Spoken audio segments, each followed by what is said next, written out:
Welcome, professional wrestling fans, to the PW Fan. The PW Fan is a pro wrestling podcast created by fans for the fans. And thank you for joining us. This is episode 88.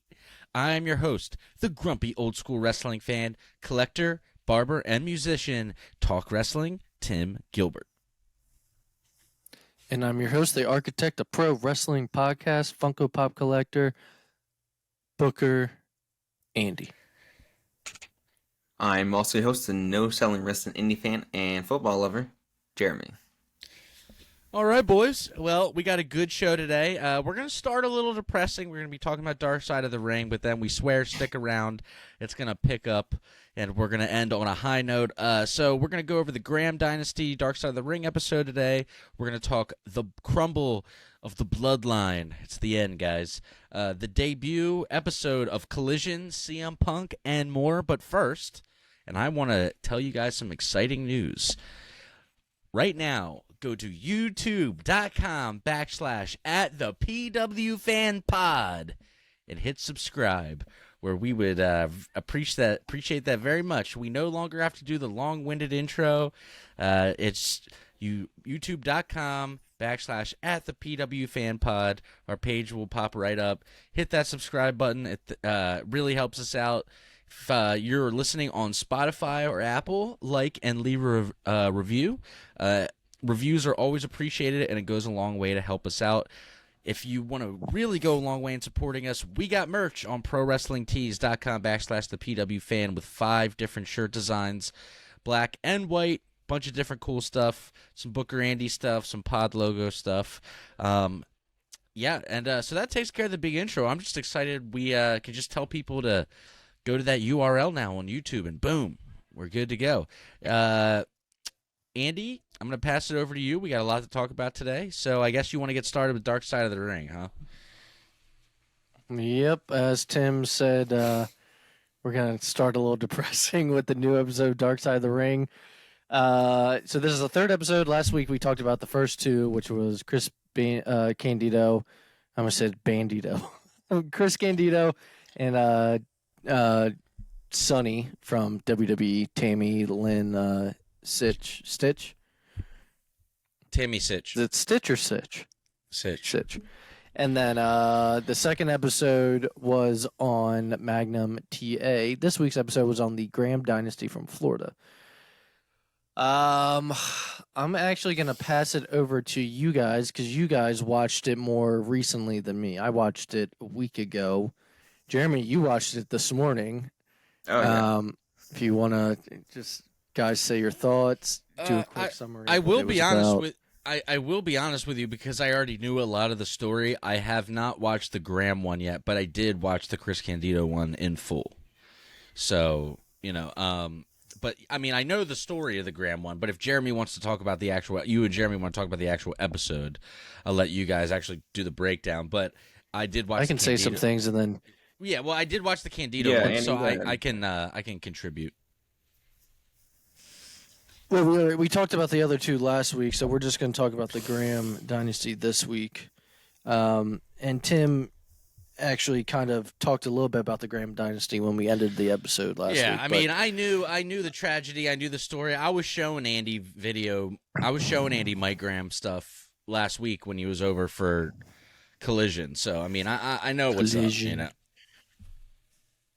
So fill in any holes in my summary, but so Eddie Graham was a wrestler, and don't remember what territory he started in, but he would end up teaming with Dr.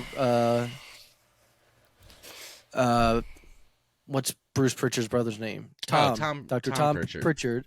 Oh no. You're thinking. Sorry, guys. I was about to say you're thinking Chris Candido, yeah, brother. No, that was Chris Candido. No, but okay. So Eddie Graham took his gimmick from. They called him Superstar Doctor something, but it's not Superstar Billy Graham or anything to be not to be confused with. But look, guys, I told you it was. Whatever you want to fill it. It's just fun watching you do this. All right. No, so they're down in Florida. I don't think we need to get that detailed. He was the promoter of championship wrestling Dr. from Jerry Florida. Graham. He teamed up with he teamed up with Jerry Graham, and his real last name was not Graham, but that's how he got the last name Graham, was from teaming with Dr. Jerry Graham, and then he ended up working in Florida, and then eventually taking over the territory company. Yeah, championship. He had a son wrestling named from Mike Florida. Graham who also he had a son named Mike Graham who also became a wrestler, and worked with his father a little bit. But Mike Graham never got that big. Eddie Graham, when he retired, had some demons and an alcohol problem, and eventually would end up committing suicide. And then you had Mike Graham, whose son, a couple years later, would end up taking his own life, ultimately leading to Mike Graham himself taking his own life. Yeah. And It then was just a whole Mike tragic Graham's episode. grandfather, then they said at the end of the episode, towards the end, that he actually committed suicide as well, and so did his brother. So his His grand uncle. Yeah. Yeah. So it was a hereditary thing. Yeah, it was not an uplifting episode. Yeah. The daughter of Mike Graham is still alive, and she had a lot to contribute in the episode. Yeah, she finished it strong, as in like she was being very positive, and she was trying to break that cycle, which I thought was really nice. But yeah, she was like, it ends with them, and yeah, and but the two things that so the one thing, I guess, in the course beginning when they're talking about the wrestling school part, was that I forget the guy's name that was talking, but he said they made him do uncomfortable things, like training people. And then they asked, like, well, what was one of them? He's like, they would make me break people's bones to train them. And they showed like clip of like him doing like an arm bar or whatever, and they're like break his arm. And they talked about it because it was Kevin Sullivan. Yeah, he's like, this is my job, and he's like, they're taking money away from me and my family if I don't do this. Yeah, it's crazy. It was a little dark. I mean, the whole thing's dark. It's Dark Side of the Ring.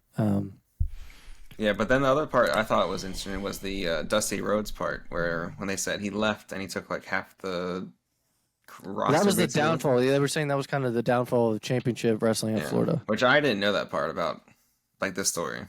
That Dusty Rhodes was involved in it. But I thought that was like a part that I never heard of Dusty Rhodes. Yeah, there was that. Trying to think of what else we could add to it. Yeah, man. I mean, it was just super sad. It was like you're watching and you're just like one suicide after another. You know, the son of Mike Graham died, and the daughter was like, it has to end with him.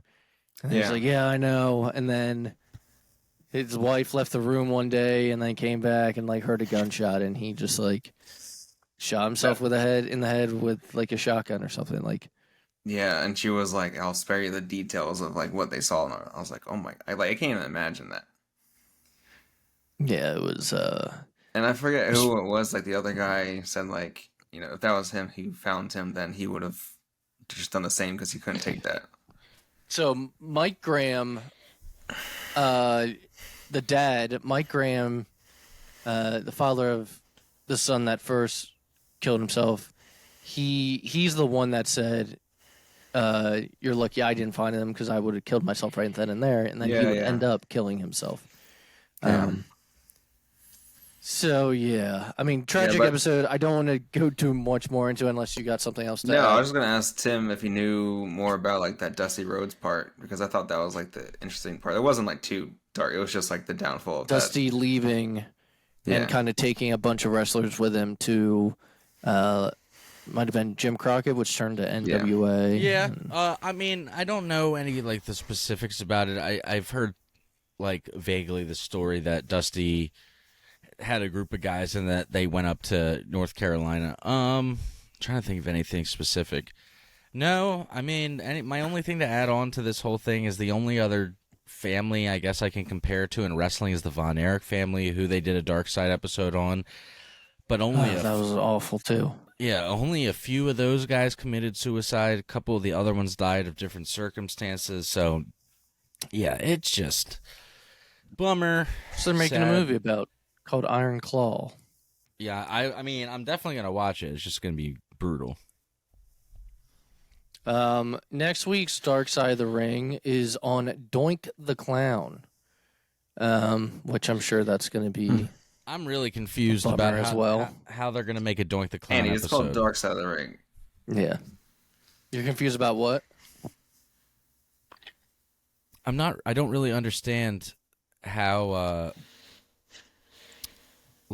how much meat on the bone is going to be there for the Doink the Clown episode, but I guess we will find out. Maybe I don't know. So it says Matt Bourne, the man behind Doink the Clown, lived a life of unhinged violence and substance abuse until his shocking death left his family questioning if it really was an accident. So that's what we are in for next week. Fun times.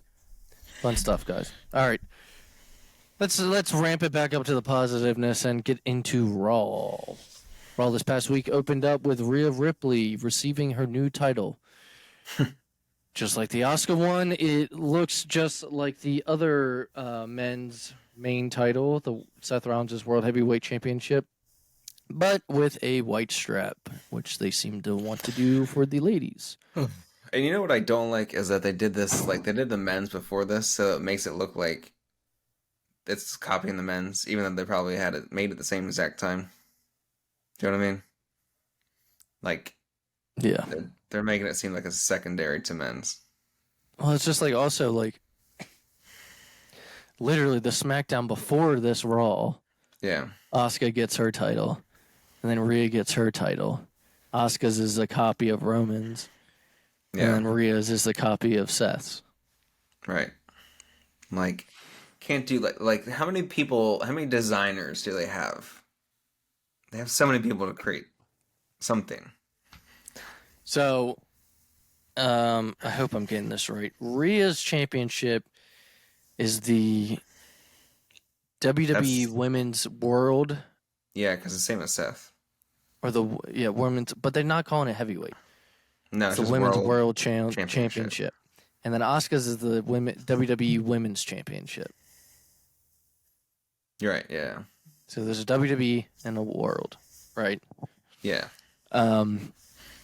Okay, so while she's still in the ring with Dominic, Cody comes out, and Cody and Dom have an exchange of insults, which I believe they announced it there, or he challenged him. Yeah. We are gonna have Yep. at Money in the Bank. Yep. And Money in the Bank, we are going to have Cody Rhodes versus Dominic Mysterio. I hate this. How do you guys feel about that? Money in the Bank, Cody Rhodes, Dominic Mysterio. I don't like it. Um, I know, like, Cody just needs a win, but Cody needs a win after the Brock loss. yeah, I mean, both these guys are super over, right? So this is kind of like filler. This In feels different ways, yeah. I don't think this is anything long term. Hopefully, this is just get Cody that win that you guys are talking about, and then let's get on the road to something else. Maybe they're just trying to buy a little time to figure out what's next for him. I don't know. or maybe Brock comes back at Money in the Bank, and something happens so Makes Dom Dom wins. win. Yeah. I could go for a little Over bit. Jeremy. I could go for a little bit more Brock and Cody. Maybe Well, one. they still gotta at have the least third one more. match. Yeah, they got to do the third still. No, yeah, because they did. They each have one win over one another, so Yeah. it'll be SummerSlam. They'll save it for the big one. Yeah. All right, pushing onward. We had a Becky Lynch segment. Before, I believe she had a match after this. Yeah, so she wanted to deliver a promo before her match. Talked about wanting to get the title back around her waist. She said she wants to win the women's Money in the Bank briefcase because it would give her the power that made her the power to make the champion scared. As in, Who I writes guess this Rhea. shit? I don't know. But I guess her having the briefcase would make whoever is holding the title scared. But Scared. okay. I could caution it at any time. Zoe Stark would end up coming out though, and per usual, dishes out some insults to Becky Lynch. Before they could get into a fight, though, Chelsea Green and Sonya Deville would end up coming out. More trash talking would go down before Becky Lynch would go one-on-one with Chelsea Green, and Becky Lynch though would end up being the winner in the end. I mean, the match itself, the whole segment, didn't really care for it, but Yeah. they're still going with this whole Zoe Stark, Trish Stratus, Becky Lynch storyline. We had a Money in the Bank men's qualifier, Damian Priest versus Matt Riddle. Damian Priest would end up winning, and I believe he would get a little upset at Finn throughout the night for interfering in his they've match been and trying to teasing that help more. him. Yeah, so Damian's whole thing is that he can do it on his own, trying to prove himself he doesn't need Yeah. Do you think people interfering. Judgment Day will turn on Finn or turn on Damian Priest? Ooh. I don't know. I feel like it would be Finn because they always have a new. It's like if it's like Bullet Club, then they have a new leader every time.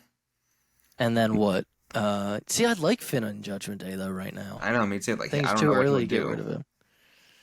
Yeah, I don't know. They do. I think they do see Damian And Priest. then as, you like, the replace next him one. with a different Irishman, a.k.a. J.D. McDonough.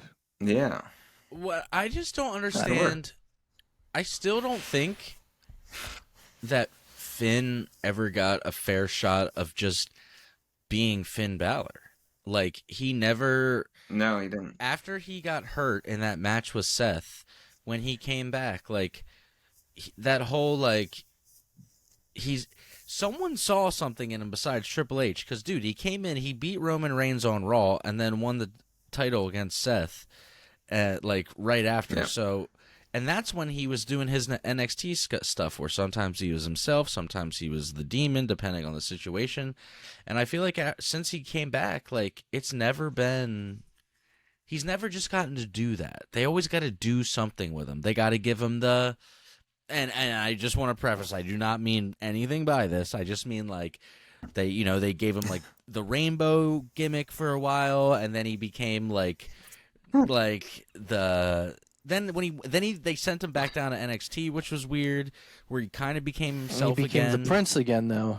Yeah, kind of. Yeah. I like that. That was okay, but like I feel like he never gets his chance to just do him. So if they do kick him out, that's my only thing I hope that would come out of it, is maybe he finally gets a chance to just be Finn Balor and do what he was doing 6 years ago or whatever that was working. Yeah, and I would like him to bring back the demon too. Yeah, Like more. Well, he had it often at than he does. Mania. Well, Yeah, they he had he's it at gotta- Mania. It was the last time. bring back the demon, but go back to where you didn't do the tongue thing. I did not like that. Yeah, yeah. Well, if we end up getting Finn and Seth, if they stretch this out, and we end up getting Finn and Seth at SummerSlam 7 years later. Finn was the demon for their original match. That's right. Maybe they do it again. But then he has to win. Then he does have to win. Oh, I would love to see Finn as champion. Yeah. I do like Seth, but I've Finn. always wanted Finn to get his moment Yeah. and be able to get at least one run. That would be nice. He should have had that great 2015 run or 16 or whatever it was. Well, speaking of Finn Balor and Seth Rollins, we had a segment between these two. Finn Balor would come out and kind of air his grievance. It is about Seth Rollins. Seth Rollins would end up coming out, and this was a long exchange that, in my opinion, was completely ruined by the crowd. Yeah, this one. It could have been a really passionate, good promo between the two, and I felt like they had to do like the Cliff Notes version because the crowd would not stop singing Seth's song whenever Finn would talk. Yeah. And Seth Rollins, I get his character, but he also should be like, nah, let's hear what he has to say. Just crowd control, man. And it just ruined the whole thing. I feel like I could feel Finn Balor getting annoyed. yeah, Seth just had to say that one line of like, you know, let's hear what he says, or whatever he said. So They just powered through it, but it's like, man, yeah. And also, I'm I hate over when like this. I'm over the interrupting people's segments like for more Yeah. than is needed. I was gonna say I hate those segments of when they just like talk through crowd when they're chanting. I'm like, you kind of have to deal with it to, you know. What's happening with Dom? It's happening with Don Callis lately and Takeshita. But Don Callis, I'd like to hear what he has to say, but sometimes he's just like, "What am I supposed to do?" You know. I know, like the last time he's like, "What do you want me to do?" I can't remember. But the Seth and the Finn Balor storyline is one that I'm invested in. I And remember- so they ruined it for me personally. I remember the crowd was chanting like "You suck" so loud to Vince one time, like in the early 2000s, and he said something along the lines of he was like, "That's a horrible thing to say about your mother." It's Yeah. like Terrible. That's like what MJF does too, Right. because they'll start yelling stuff, and then he'll just say like, "What was the last time he said?" He said something like "Your mom swallows," and I was like, "Oh my god." yeah. God. I don't know. I really wanted to enjoy this segment, but I just couldn't because of the crowd. So hopefully next time the crowd will not do that, but I don't know. I get it. People want to sing Seth's song, but it's like it went on like minutes. Yeah, it was a long time. Which on TV feels So- like forever. Yeah, especially a live show. Well, everything's timed, so that's like I said, they had to like do the. It seemed like they had to do like the cliff notes, and just like there was other stuff that could have been said that we didn't get to hear.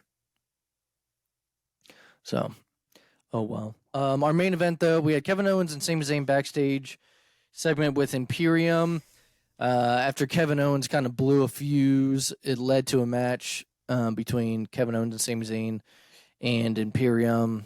I think Gunther was one. I think it was Gunther and Ludwig Kaiser actually in the match, but the winners ended up being Kevin Owens and Sami Zayn after a pretty good match. Solid main event.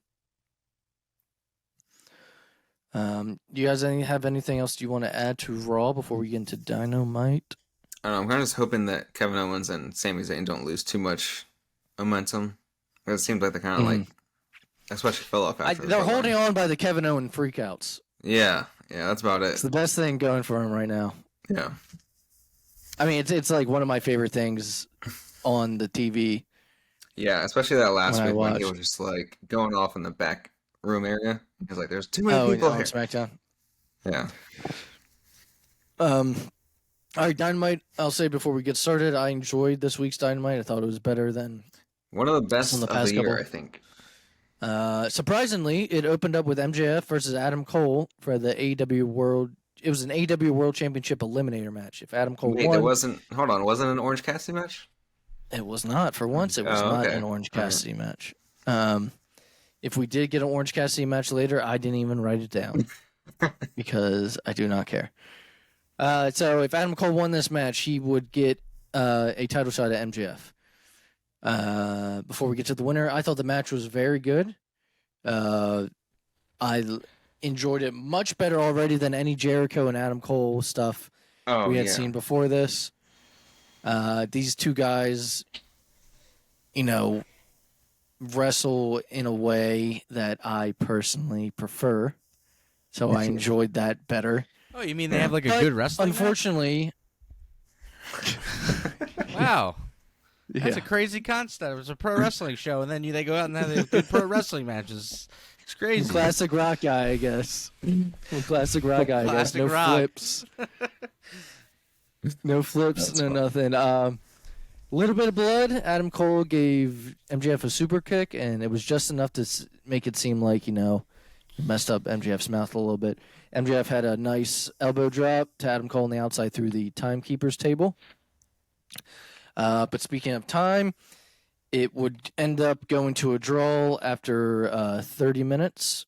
I thought this match was. Unfortunately. I thought this match was sick. This was Yeah. good. This is wrestling. A couple of bullet points. MJF would end up mocking Shawn Michaels. Yeah, he did his the pose. stance and his sweet chin music tune-up.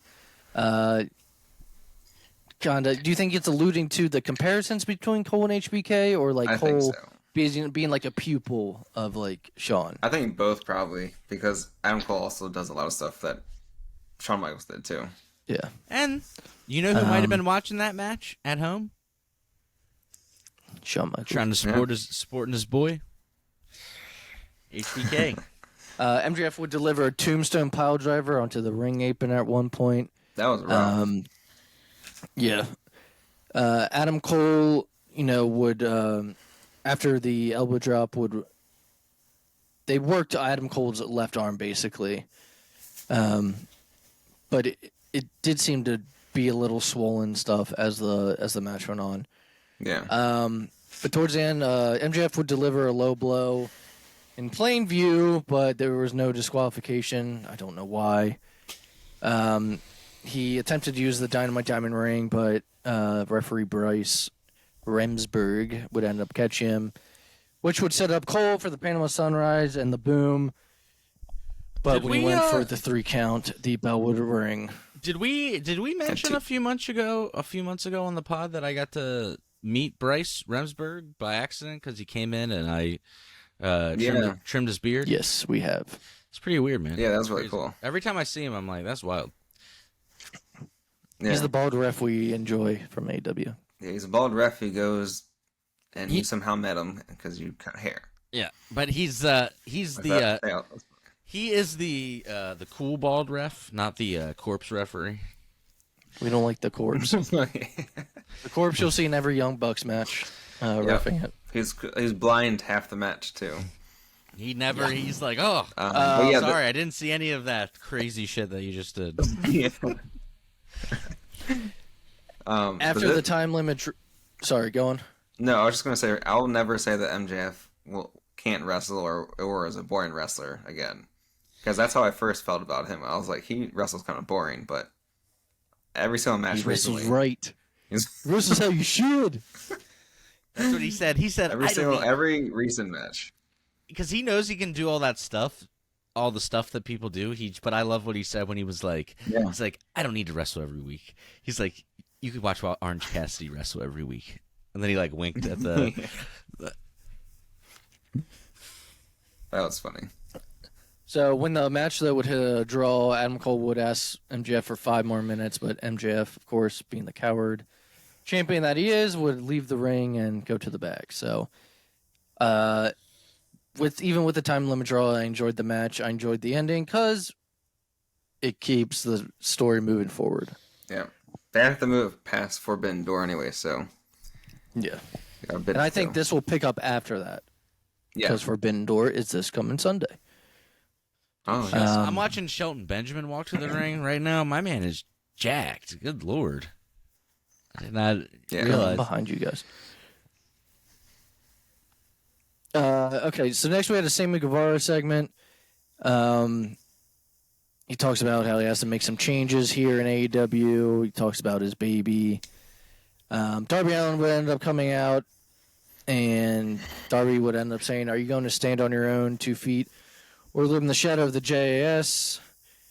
Jericho would end up coming out, and Darby Allin, after a back and forth with Jericho, Darby Allin said one of my favorite things ever. He said, "You call yourself the Wizard, right? I'll tell you what, the magic is gone." Yeah. When talking about whenever Jericho gets in the ring. That's funny. And it's true. It's true. Sad. Yeah, I don't know what's been with Jericho recently. He's shit in the bed. Yeah. Sting would end up coming out, though, and Sting and Jericho would stare each other down. The two have never gone one-on-one with one another. I don't know if they've even been in the ring at all. I love Sting. Please don't do this. I do not want to see this. Don't do this match. So we were talking about this, but Andy and I were watching Dynamite. Yeah, go ahead. Before we get into it, they stared at each other, and they both had bats pointed at one another. So it was a cool little thing to see, but I do not want to see them one-on-one. Andy texted me, because Tim wasn't watching yet, and so Andy texted me like, "Are we going to get Sting versus Jericho at All In?" And I was like, it better not be. I don't want to see another 60-year-old face another 50-year-old. I mean, God. So we're thinking, based on of this segment, though, it seems like it's going to get Darby and Sting versus Sammy and Jericho, but we're thinking based on how the segment went that Jericho or Sammy will turn on Jericho. On Jericho. Yeah. And then maybe we get, I guess, Sammy versus Jericho at All In, but I mean, maybe the tag match is at All In. I mean, the story's easy. Sammy was the first member of the Inner Circle that Jericho brought. Yeah. And Sammy's been with him the whole time. Yeah. It's now time for Sammy to drop the dead, fat weight of Jericho. Oh my god. Yeah, I remember you were saying, like, maybe Sting will turn on Darby. The dead, balding weight of Jericho. Balding. What if Sting turned on Darby and became the Joker character? Like heel? Booker Tim. Oh my god. No. Booker Tim, come on. No one wants to see that ever again. I might even have Sting a little did say he has a little Joker left in him. me. It's like, no, Sting. You have Terrible. nothing left. No. We had a TNT Championship match, Wardlow versus Jake Hager. I don't know why this was a thing, but your winner would end up being Wardlow. Well, I Couple guess matches- because of what happened on Saturday. So they want him to get another title defense, probably. Just one more in. Yeah. A couple matches were announced for Forbidden Door on top of the already announced Kenny Omega, Will Ospreay, and the Bryan Danielson and Okada match. We got Tanahashi versus MJF announced for Forbidden Door for MJF's AEW World Championship. Renee told him backstage that this was announced, and he reminded her that he has no-showed Tony Khan bookings before and said he will not be facing the Ace on June 25th in Toronto. I That's a have an great way to idea sell later tickets. on.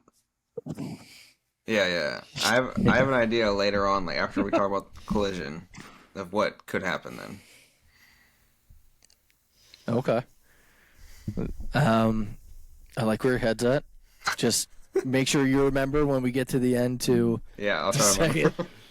it. We had Zack Sabre Jr. confront Orange Cassidy about an AEW International Championship shot, only to be interrupted by Daniel Garcia, who wants the pure title.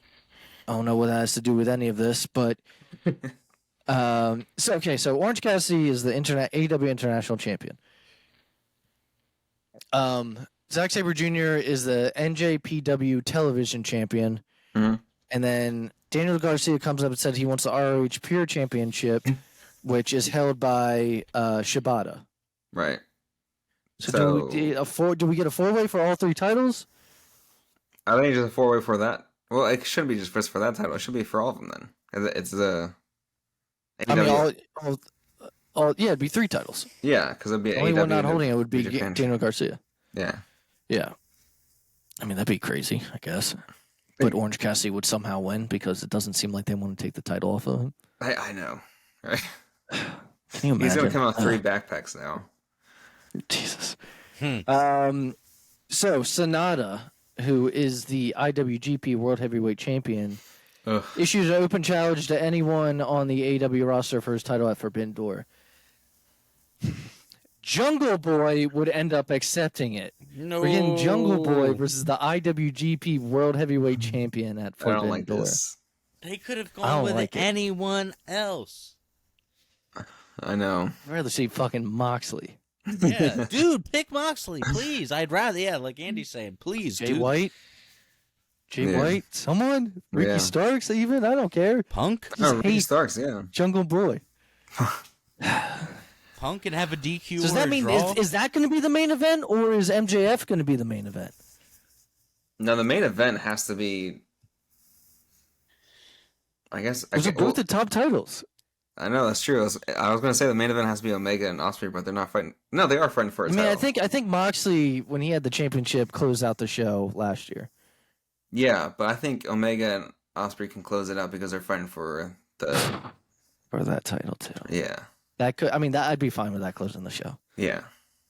No, just a recap real quick. Last year, when they had their first match, had Kenny returned yet, or was this before he left to recoup his They injuries? had it. They had their first match at Wrestle Kingdom, They didn't have their first match at Forbidden Door. They had it at Wrestle Kingdom this past year. So had Kenny, was he already back from injury at that point, or he had not left yet?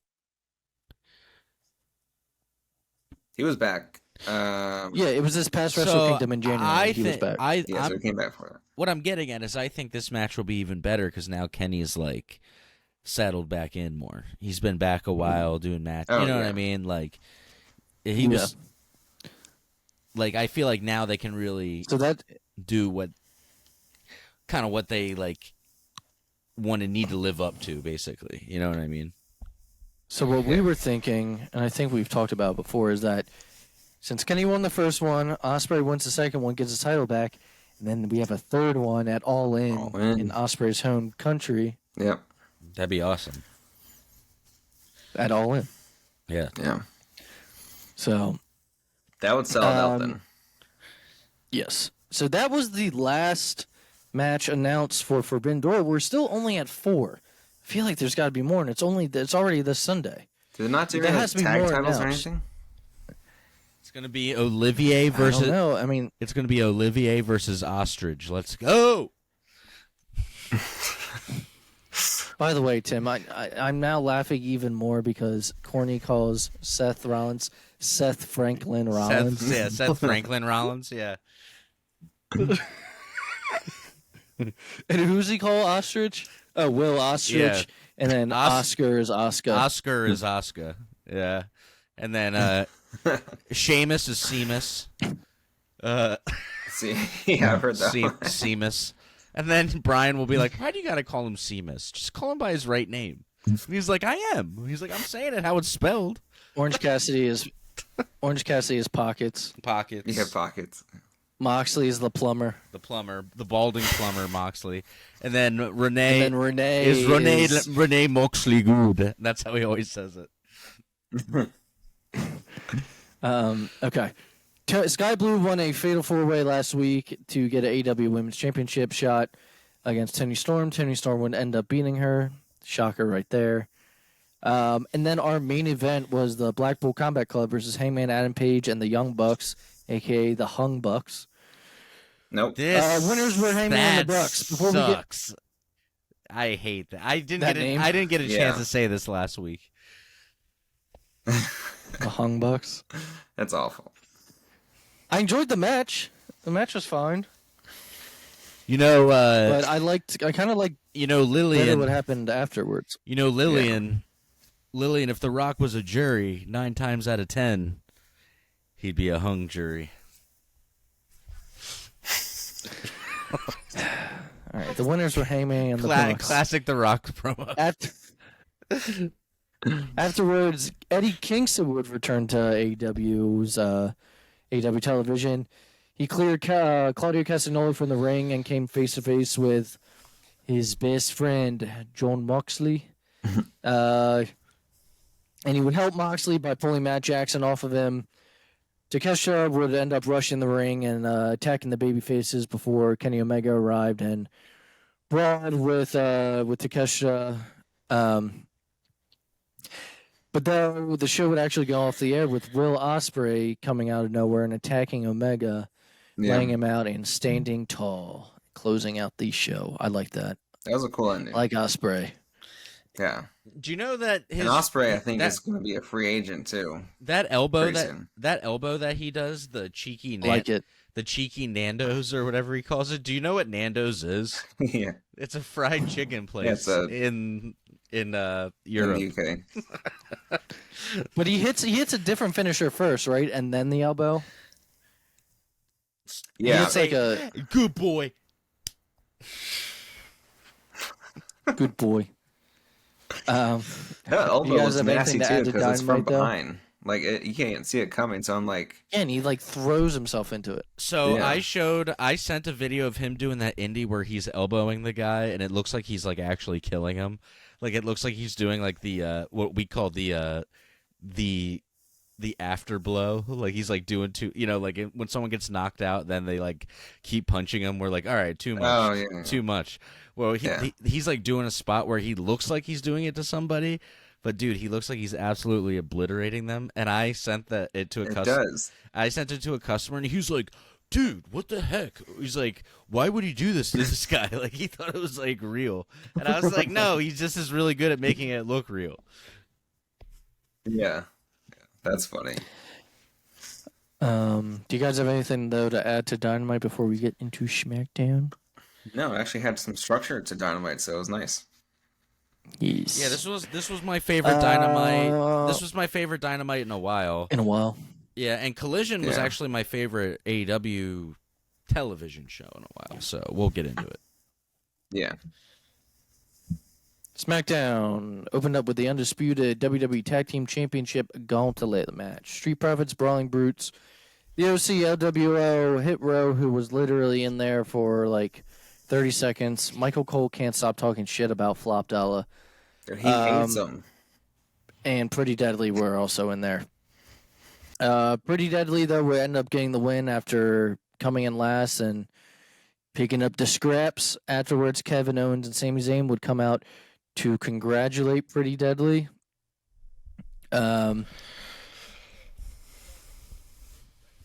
of course, you know, or not, I shouldn't say of course. Kevin Owens was actually really calm at first, and Sami was asking him if there was something wrong with him. Kevin says, "You keep telling me to calm down, so I'm trying to stay calm, but looking at them makes me want to run in there and punch them in their stupid faces." And then Sami basically gives him permission to freak out, which he does. So they start running towards the ring, and the heels Pretty Deadly would leave the ring before the champs could get their hands on him. So we are getting Pretty Deadly versus Kevin Owens and Sami Zayn. Yes, boy. If you don't like Pretty Deadly, well, learn. Learn. Yeah. Look Pretty Deadly. Here comes the They're man right terrible now. heels. No, that's Yeah. LA Knight. No, he's I know coming he's out on right time now. now, though. Stop it, guys. I'm behind. Shinsuke's talking. I did want to say this though about Shinsuke because I'm only a few seconds ahead of you. Shit stain. Yeah, shit stain. But do you think that Shinsuke, it's been long enough now where they could just go back to like doing his awesome entrance that was over, and he would do like the Michael Jackson, like the drop down. Like I think that like they could just go. He Yeah, does that but now. no, yeah, but like the old song and everything, they brought that all back just like how he used to. Yeah, they got rid of like the like The drums and lyrics. shit. Yeah. Yeah. Is it? Right? Isn't that how it went? Was that Yeah. racist? Rick Booth? No, I don't think that is. Just don't go any further. We had Zelina Vega versus Io Sky. Winner was Vega because Bailey would interfere in the match, but it would end up backfiring. Which sorry, I got distracted. Yeah, Yeah. which would end up making Io Sky upset. Then we would have the Grayson Waller effect with special guest Charlotte Flair. Flair, while on the show, would end up saying, "I lost to Rhea Ripley at WrestleMania, and I didn't get my rematch. So aren't I owed a rematch?" Talking to Bianca, who would eventually come out during this segment. Bianca talks about how when Flair lost to Rhea at Mania, that she ran away. And Belair said that she lost her title, but she didn't run away and hide. She stayed. Flair would end up saying, "I'm a champion with or without the title. Are you a champion with or without a title?" Bianca says, "I'm the longest reigning women's champion of this generation, and I didn't need to do it 14 times either." It was a good little whine. Good little dig at her. Yeah. Um, Are we all distracted by Raw Charlotte right Flair. now? Well, the segment. well, I'm scrolling through my The notes. segment is actually good. So I saw Yeah, I know. Butch came down and bitch slapped Logan Paul, which I'm all into that. Let's go. Oh So my do you guys God. think Charlotte Flair's going to end up winning this championship? I mean, every time she comes back, she wins it. So I would say yeah. Dude, she'll be a 15-time. She's gonna be like a 30 time by the she's done her career. I've read something recently that I forgot who thought this, but that she'll be basically on her way out within the next 5 years. of the wrestling business. that kind of makes sense. She's done literally everything. She'll be in her mid-40s by then, probably. What? Early mid-40s? Really? She's what, in her late 30s? Don't forget to drink Prime, guys. Dude, all right. Is it Prime discussing? Yeah. No, okay, well, I had it the other day. The blue one is dope. But, like, I also Doesn't it cost like $10 though? I didn't think so. I got it at a Sunoco, though. But when I brought it into the shop, they were like, is that good? And I was like, the only thing that's not good about it is my pride being hurt buying a Logan Paul energy drink. That this is actually kind of enjoyable. Yeah. Yeah. Well, there's like a Gatorade one, and then there's like an energy drink. I drank the energy drink ones, the carbonated blue. It was good.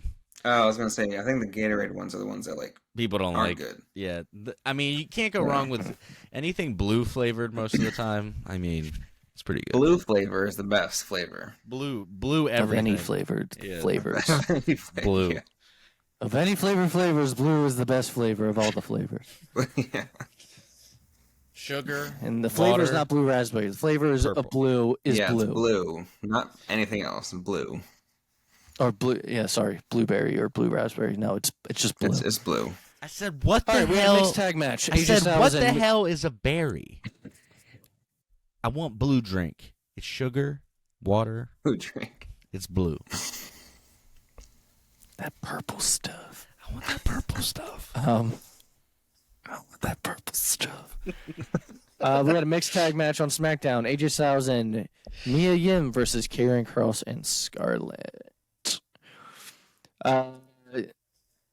Scarlett during the match would end up breaking up a pinfall of the Styles Clash by raking AJ's eyes.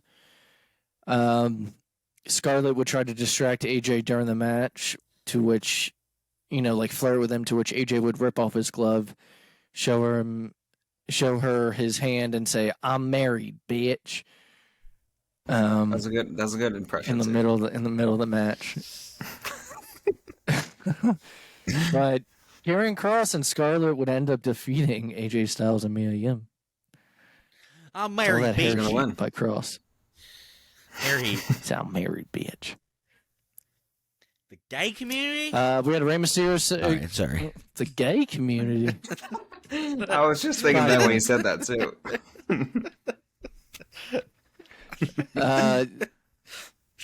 We had Rey Mysterio out in the ring. Santos Escobar would end up coming out and dedicating his Money in the Bank performance. Can I just say I hate Matt Riddle the way he comes out? Dude, Matt Riddle's gear sucks. I hate it so much. He does. Yeah. Guys, you're all over the place. I'm sorry. Try to talk about what we're actually talking about. You're like me. I'm for once not the I distracted mean, one. God, I'm sorry. Matt Riddle walked out in a goddamn Speedo. He didn't have knee pads or shoes or nothing. Ever since he's come out or come back, he's been wearing this. I don't He's like like, it. he's like basically naked right now. This is the thing. Everyone wears the underwear tights. You just don't like for some reason Matt Riddle wearing them. He is too aggressive. It's too aggressive. You gotta put some knee pads, and some boots on. You know what? I think it's like it messes with you because he doesn't have the knee pads. And he doesn't so wear. He does just but look like he also doesn't. He doesn't wear elbow pads either. He has nothing. He has a Speedo No on. elbow pads, no boots, no knee pads. So he's just in underwear, aggressive. like he's walking around his house. Yeah. And he's like oiled. And He's that's got true. Flip-flops on. That's really true because Punk wears that outfit sometimes too, but he has like his wrist taped up and he has like those He's got boots the on and kick everything. pads, knee pads. Yeah. All right. All right, let me continue. All right. So after Santos Escobar comes out and dedicates his Money in the Bank performance match to people that dream and chase their dreams, LA Knight, would interrupt this segment, and this would lead to a match between Escobar and him. And Santos Escobar would end up defeating LA Knight. Ooh, but the crowd cheered big for LA when he came out. All right, let's get into the meat and potatoes of SmackDown. This Bloodline segment. Dun, dun, dun, A fucking plus. Mm-hmm. So the whole story of the night is, will Jay fall in line? So they're all out there. not including Jimmy. Roman, oh, my voice is cracked. Roman would end up saying, I was only meant to get us to the promise. Roman would say, I was only meant to get us to the promised land. You're meant to keep us here. He said, wise man said we should start grooming you, but nah, we've been grooming you for 3 years. You're meant to lead, just not yet. The problem is not your brother, Jay. The problem is our cousin. Oh, sorry. Jimmy would end up saying, the problem is not your brother, Jay. After Roman would say that Jimmy is the problem, Jimmy would say, the problem is our cousin, talking about Roman Reigns. Roman would say, you can't be a tribal chief and a twin at the same time. In reality, I've been trying to keep up with your ass. Talking about Jay, or this is Jay talking to his brother. Sorry, guys, there was a lot of stuff that was said. It's going back and forth. Basically, Roman, though, would end up saying that Jimmy was the only one that didn't want Jay in the spot that he's in. And Jay would be like, is that true? And he would kind of make it seem like he's going to, go with Roman. But he said, guess what, Oos? You out. And the crowd's like, boo. And then he said, and I'm out too. And then would end up super kicking Roman. And Roman took that so well. well. And I like Vicky. And I like school. And she showed me her boobies, and I like them too. Like them too. Oh, my God. After super kicking Roman, Solo would go to take out Jay, but he would duck, and Jimmy would hit him with a super kick. And then both twins would end up super kicking Roman again. It's a great segment, guys. Loved it. Loved it. This was like cinematic quality. Like when he said, you're out, and then he took that pause to say, and I'm out too. And I'm out too. Yeah, this was super good. This is great stuff. Great stuff. I can't even pretend to joke around and say it was bad. My one gripe with this segment, and it's not really this segment, it's the whole thing with Heyman and Roman. Heyman's carrying Roman's old titles around with him while Roman has the new one. I don't like that. I don't like it. It's a lot Those of belts. titles mean the same thing as the other one. Too many. They all mean the same thing. Yeah. Those two belts are his one belt. Yeah. Yeah, I don't understand. But also, can you call Roman's new belt the Undisputed Championship now that there's two belts? No, because that's just the champion now. Or is he just the WWE Universal Champion? Yeah, he's just the WWE Universal Champion. He's not the Undisputed because they combined it. Because he can't be undisputed because now we have a World Heavyweight. He doesn't have both belts. Yeah.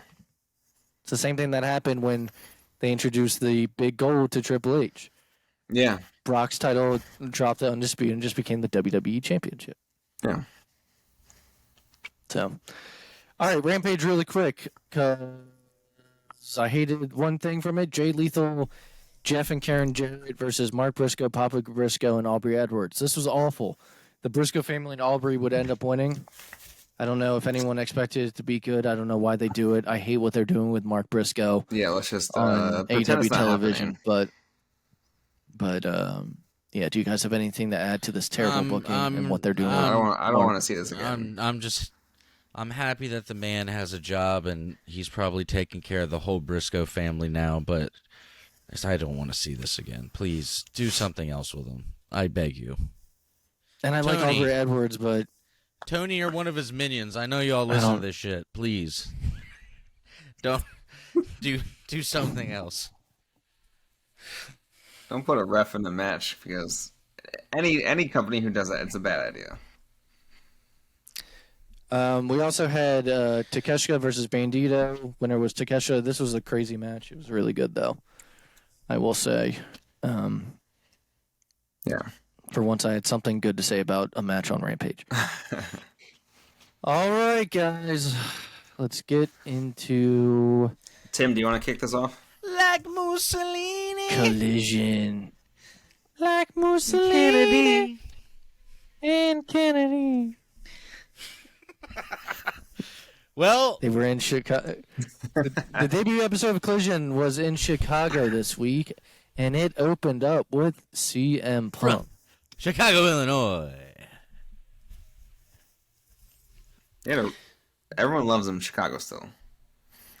Dude, he came out. Except for one guy that said CM Junk. Andy and I, we were hyped up. I was jacked up. This promo. All right, before we get into the segment, I want to give AEW its props. I think the look of Collision is really good. Really I good. think the Titantron looks better than Dynamite. Yeah, It definitely looks different. I like it it. looks like feels more like a big time wrestling show. Yeah. Yeah.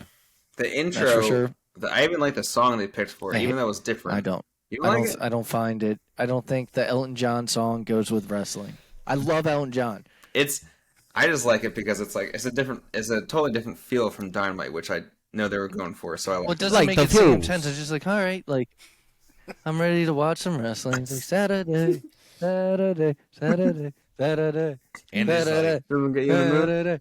Saturday night's all right.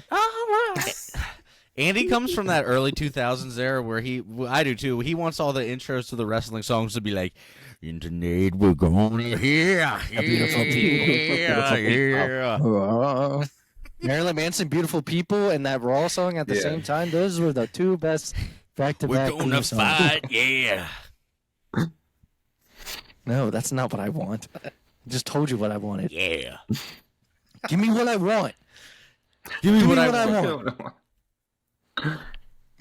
You know what I want. Okay, CM Punk, Tim, would open up the show, and this Punk looked to be a little serious. A little serious Punk. Apparently, Yeah, everything he Punk. said was 100% off the cuff, from what I read today. Makes sense. So let's throw out some lines that he said, and just talk Tell me about when it. I'm telling lies like 1,000 times. So he said that the reaction from Punk was similar to that we heard when he first ever debuted in Chicago. Okay, so one of the lines was, "This is all going to be out of order because I can't remember the exact order." Yeah. But he talks about the signs out in the audience. One says CM Junk, one says Pepsi Phil, one says One Bill Phil. And he said, David Zaslav calls me One Bill Phil. David Zaslav is he might be the head of Warner Brothers Discovery. But if not, he's very high up on it. But he said he is the only genuine, true one in a world of counterfeit bucks. Basically, that's what he said. If I butchered it, that's basically what he said. The counterfeit Which was bucks is obviously the a main. shot at the Young Bucks. Yeah. He said he's done being nice. That was another big takeaway. Because basically, whether he's nice or mean, the same people are gonna, or whether he's nice or an asshole, the same people that like him are gonna like him, and the people that don't are not. It's not gonna change anything. So he's done being nice. He seems to be more serious now. Mm-hmm. The whole time he's carrying a bag with him, he never opens the bag, but he tells us what's in the bag, basically, and it's the world championship that he never lost. It's true. And so he says, as long as until I'm submitted or pinned for it, he's still the champion. So does this mean we're going to get a champion for Collision, and that's just going to be him? Or do we have to have MJF versus CM Punk again? Yep. So I'll try to remember now what I was going to say before, because the New Japan thing about challenging the champion, and then MJF's like, I don't want to do this. I'm not going to wrestle some New Japan person.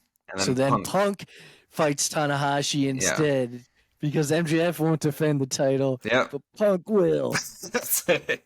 Booker Jeremy.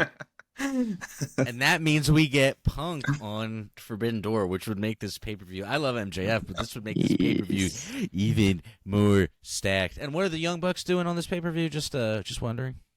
Oh yeah, that's right. Sorry. Well, guess what? Dynamite takes place this week in Chicago that's right. as well.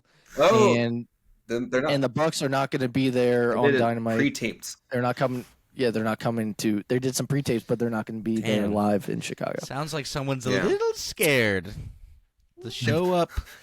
Well, Punk goes on to apologize. He's like, if you feel I owe you an apology, he's like, I'm sorry. I'm sorry that you're as soft as your favorite wrestlers. Yeah, he was Being like softer than "Those you people or the think I need wrestlers it." that you like. I was like, Yeah. yes.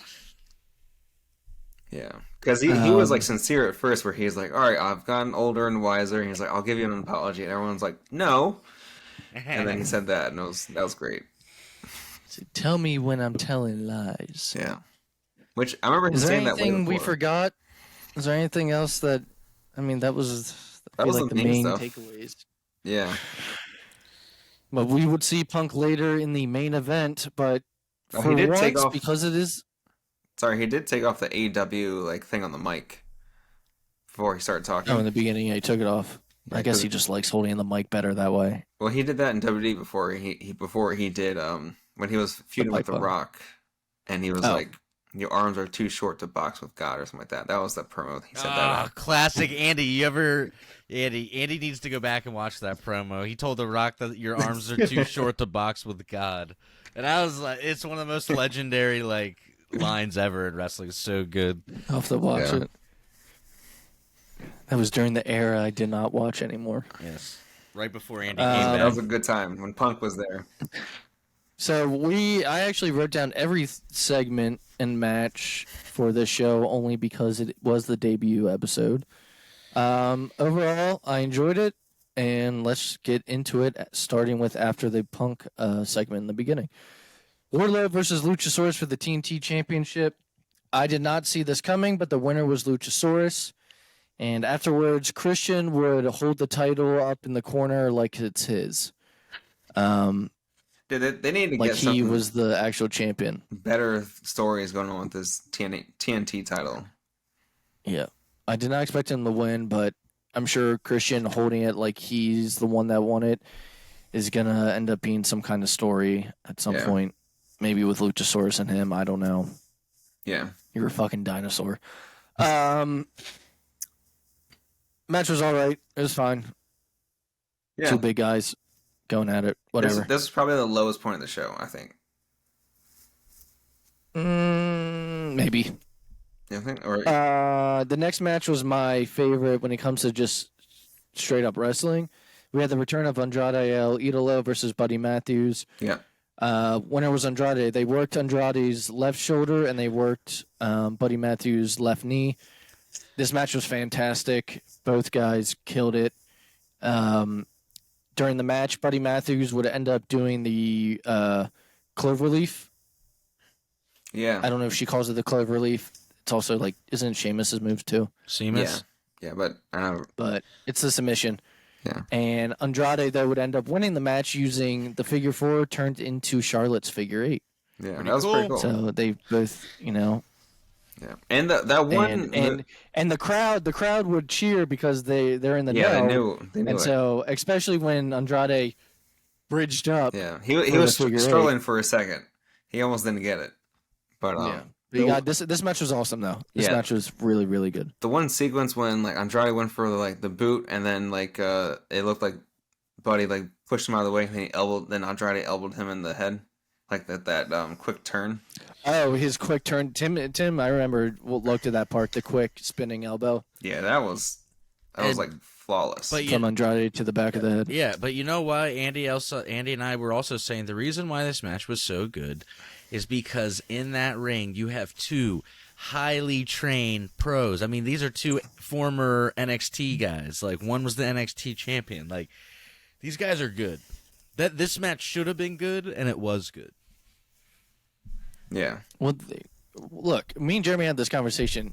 Guys that come from WWE, even if they were indie guys, went to WWE, they come out better because they learn that The less is pacing. more. They learn about pacing and the timing. They make shit mean something. Yeah. No, And dude. also a funny thing also, did you hear Nothing the should mean entrance when anything. Buddy Matthews came out? Yeah. When Buddy Matthews came out, the announcer announced him as Buddy Murphy. Oh, what, by accident? Did he really? I think she did, yeah. Because like people were playing the clips over and over again. Because it was the girl. Tim the whole time thought the girl announcer was JJ. It wasn't. Dude, that It wasn't that is a JJ. former WWE announcer, I am telling you. Wait, was it the same? Was it? She was in WWE? Dude, that voice, I know that Unless they voice. changed the girl, because we saw the girl in the ring, though. We saw her in the ring. I said, that's not her. She was wearing a pink dress. All right, we're gonna have to look that up then. We couldn't find anything, but maybe as time goes on, we'll be able to. We had a Scorpio Sky video package. I guess he will be returning soon. I didn't even know from he was still with injury. AEW. I guess he's just been injured. I don't know. They were bringing Kazarian left. Yeah, because they were. Kazarian's He's gone. in Impact right now. Yeah. Kazarian, yeah, he re-signed. And I think the champion now, the Impact champion, is now Alex Shelley. Dude, Brian, So, yeah. Brian Myers from over on the Major Pod was telling the story because he works for Impact. He was saying that it sounds so fun. They said that they'll watch Dark Side of the Ring and then they'll all go back to like the hotel motel, and it'll be like him. He said it was him, Kazarian. They all go back to the room and pop some PBRs and claws and talk about Dark Side. And like they'll ask like Bully Ray, and like because he's older, they'll be like, "What do you know about this?" And like, yeah, sounds cool. Yeah. Andy ruined a good wholesome segment, so whatever.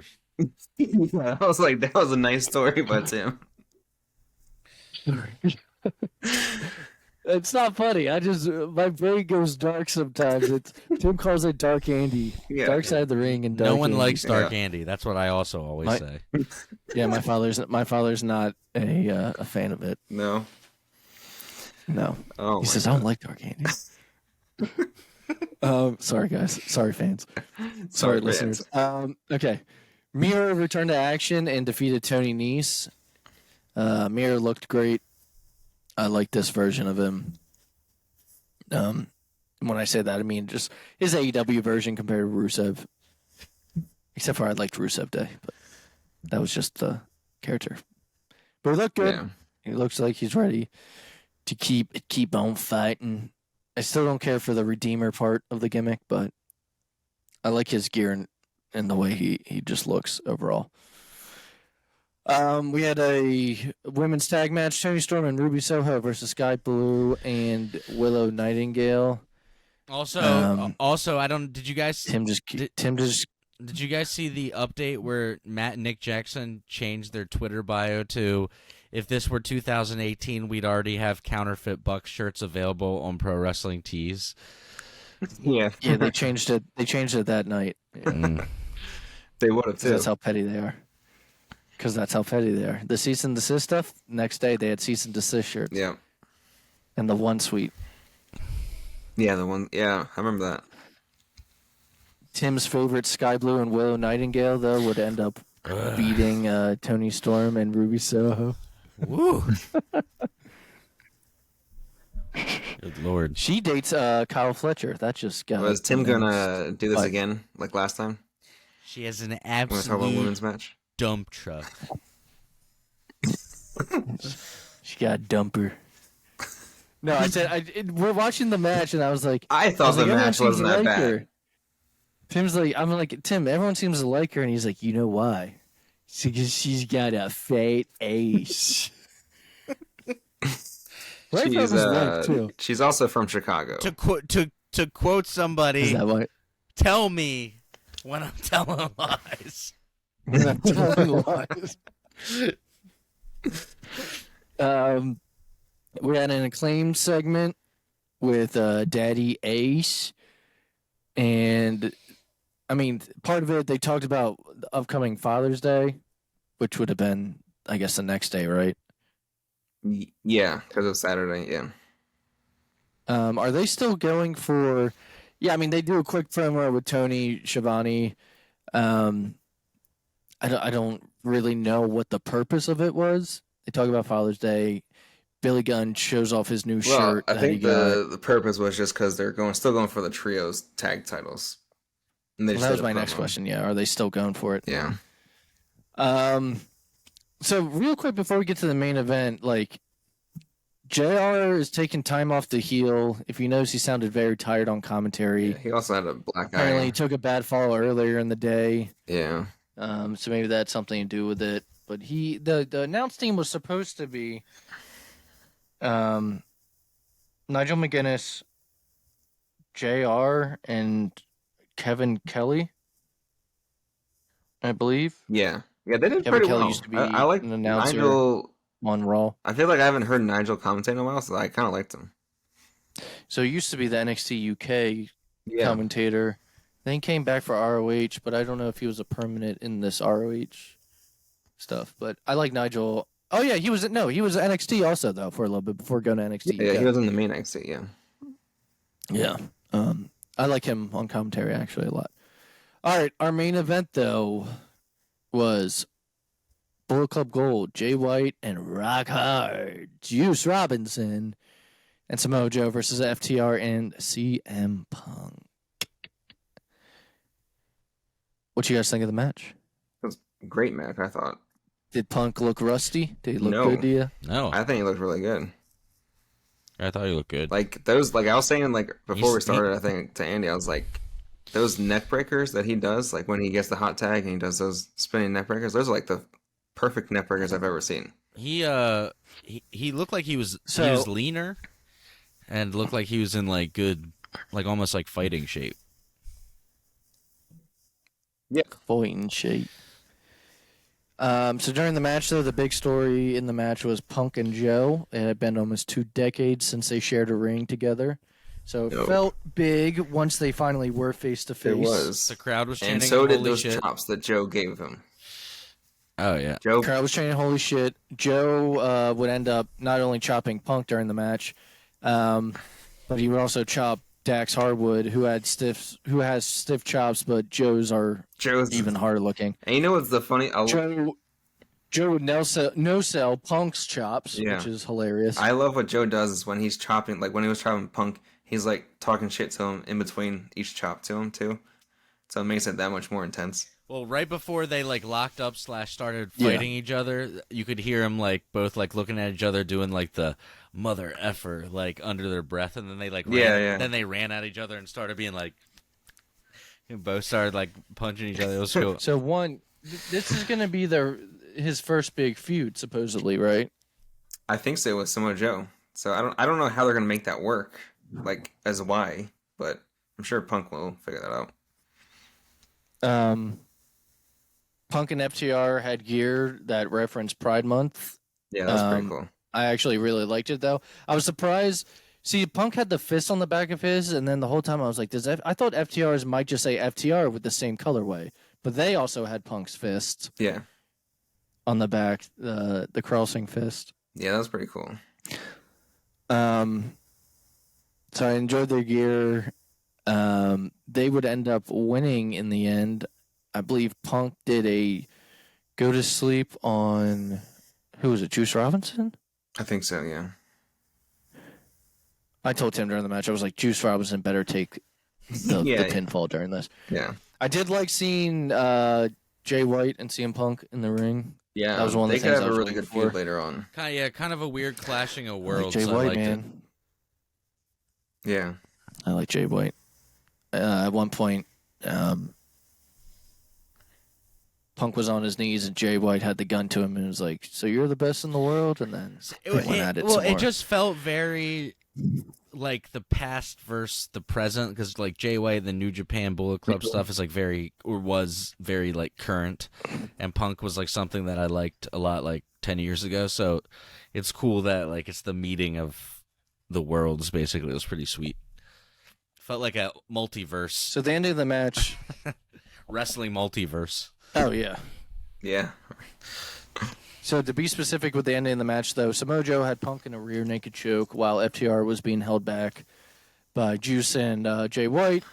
Cash would be able to free Dax so he could go and break up the submission, which would lead to Juice Robinson taking the Shatter Machine from FTR. And then the GTS from Punk would give CM FTR the win. So overall, I thought really good debut episode of Collision, fun main event, some good matches on the show. Yeah. Very good opening of the show with Punk. I mean, look, you hope that every Collision moving forward will be, at least on this level, but they had a lot of big things on the show that it's going to be hard to replicate. So, overall, I really liked it. Sounds like you guys did too. Yeah. Hopefully, yeah, just like you said, hopefully the show continues like this. And I mean, to be honest, like they can just drop Rampage now. They don't need that. Please. But I was telling Tim this when I was over there. Collision now is going to have to compete with every WWE pay-per-view once a month. Oh yeah, Saturdays. Man. Wait, don't they don't do Sundays at all anymore? No, not really. I mean, Money in the Bank's a Saturday. Oh.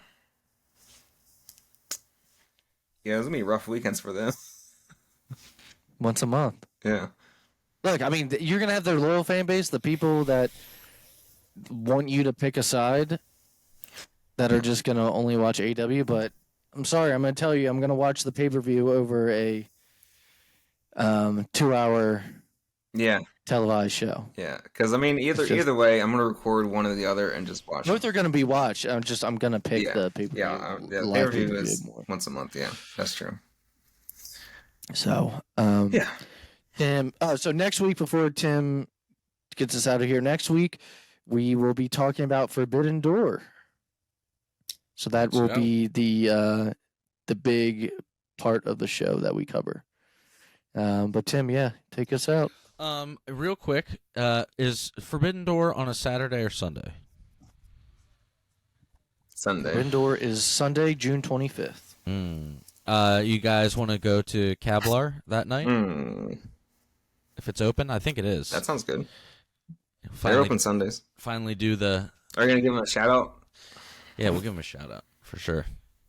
Cablar Meats, Lancaster, Pennsylvania. Go eat there. It's delicious. Yeah. I'm down for whatever. All right. Yeah. Don't worry, Andy. I know you. We'll be at home in time for the show. Andy's like, will we be home in time? And he's like, we got Dude, I just want you to cut my hair and watch the show on time. That's all. Aren't you staying over? Man, Andy's... Fill my...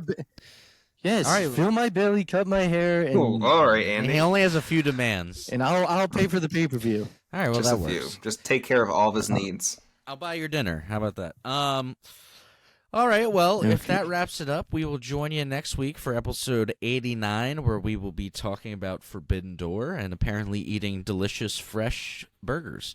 So that'll be fun. Let's see. Classic show of the week this week is WrestleMania 29, but only because this is a CM Punk theme week, and WrestleMania 29 is Undertaker versus Punk, which is a phenomenal match. Get on the Peacock, pull it up, go watch that match. It's a classic. The cock. Go get on the cock, and pull it up. It's a great match, and yeah, that's the homework. The rest of the show is good too, but since this was kind of a CM Punk's return, and we've talked about a lot of Punk matches and done a lot of shows, I think this is a good one to do, and ranks up there in the top 5 matches of his for me. All right, well, we will see you next week with episode 89 back here on the PW Fan, where we talk all things pro wrestling. Bye-bye, everybody. Enjoy your week. Have a great one.